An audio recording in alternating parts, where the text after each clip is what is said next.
Namaste. Tamil Nadu is facing a political controversy that goes far beyond one speech or one minister. At its heart is a question the C. Joseph Vijay led TVK government must answer. Where does the personal faith end and constitutional responsibility begin?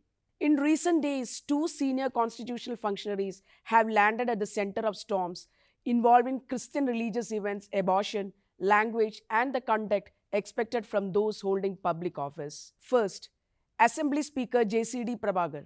On August 8 and 9, John Christian Devavaram Prabhakar participated in the 5th National March for Life in Chennai, organized by Archdiocese of Madras, Mylapore.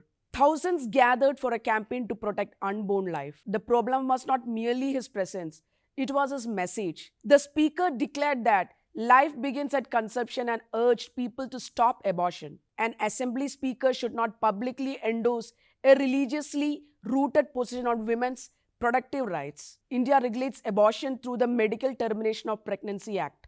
The Supreme Court has recognized reproductive autonomy under personal liberty. So the question is not whether the speaker has personal religious beliefs. Of course he does. The question is whether a constitutional office holder should align himself with a particular religious campaign while representing a secular institution. However, Health Minister KJ Arunraj clarified that abortion is governed by national law, drawing a clear line between one's individual's faith and the legal framework of the state. This is not simply pro-life versus pro-choice. It is about whether the constitutional machinery of a state should appear to take sides in a contested religious question. Now add the second, equally charged controversy. எனக்கு ஒரு மொழி என்னோட Christianity கற்றுக் கொடுத்துருக்கு. அன்பு மொழி, அமைதி மொழி, இரக்கத்தின் மொழி. இது பாதி பேருக்கு எவ்வளவு தமிழ் படிச்சாலும் தெரியாது. நான் பைபிள்ல படிச்சிருக்கேன். Born Christian. Finance Minister N. Mary Wilson's August 5 budget speech triggered a fierce row in the assembly. MDMK MLA T.M. Rajendran, who won Kadayanallur Assembly constituency on the DMK's Rising Sun symbol, pointed out several grammatical errors. He said Wilson had skipped many Tamil sentences and used English extensively. He said that the finance minister should speak in impeccable Tamil next time. Rajendran further asked the school education minister to help Finance Minister Wilson to improve its Tamil. Wilson's response was sharp and personal. He defended his style, saying his priority was governance and the state's development. He asked Rajendran not to advise him regarding Tamil. According to Wilson, it was his unique style. He made it clear that he would speak in his own way and that he could not change it to suit others. Next, what he remarked was which shocked the entire nation. Citing the Bible, Wilson said Christianity had taught him the languages of love, peace, kindness, and compassion, and that some people might never understand those languages no matter how much Tamil they studied. The floor of the Tamil Nadu Assembly was increasingly taking on a church-like atmosphere, with the Bible, rosary, and other Christian symbols being openly showcased. Speaker JCD Prabhakar then intervened, urging the minister not to get angry and reminding the House that assembly rules permit both Tamil and English. He noted past presidents including former CM Jayalalitha allowing Telugu and former finance minister P. Tyagarajan using English. Yet the damage was done. The irony is striking. On the same day these language jibes erupted, Chief Minister C. Joseph Vijay was speaking about the pride of Tamil and moving a resolution to give greater prominence to the Tamil anthem at government events. While the Chief Minister defended Tamil identity from the highest platform, his own finance minister was being criticized inside the assembly for his Tamil and responding by invoking Christianity and insisting on my own style.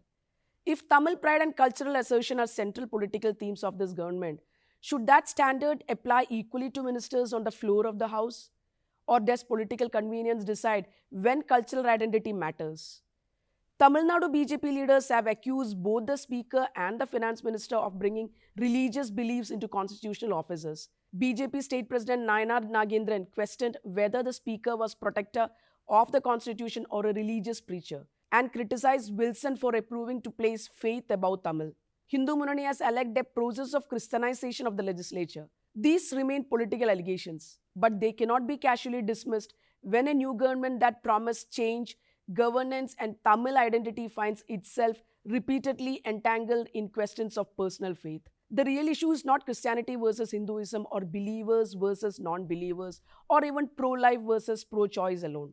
It is whether the TVK government can maintain a clear constitutional distance between personal faith and the exercise of public power. The speaker is not a private citizen when he occupies a chair. The finance minister is not a private citizen when he presents the state budget. They represent the state. When those officers enter religiously charged controversies, whether through an anti-abortion march or by invoking Christian teaching while defending linguistic style, the government cannot simply hide behind the argument of personal belief. Tamil Nadu's politics has always been ideological and confrontational. The TVK government now faces an early test. Can it rise above identity politics while managing the personal beliefs of those who hold power? This convergence of religious language and political action raises a larger question.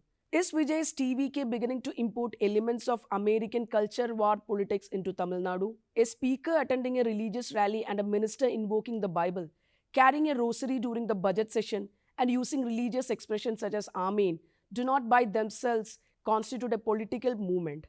However, such highly visible actions could well be early signs of a broader shift. Are these isolated controversies involving personal beliefs and linguistic style?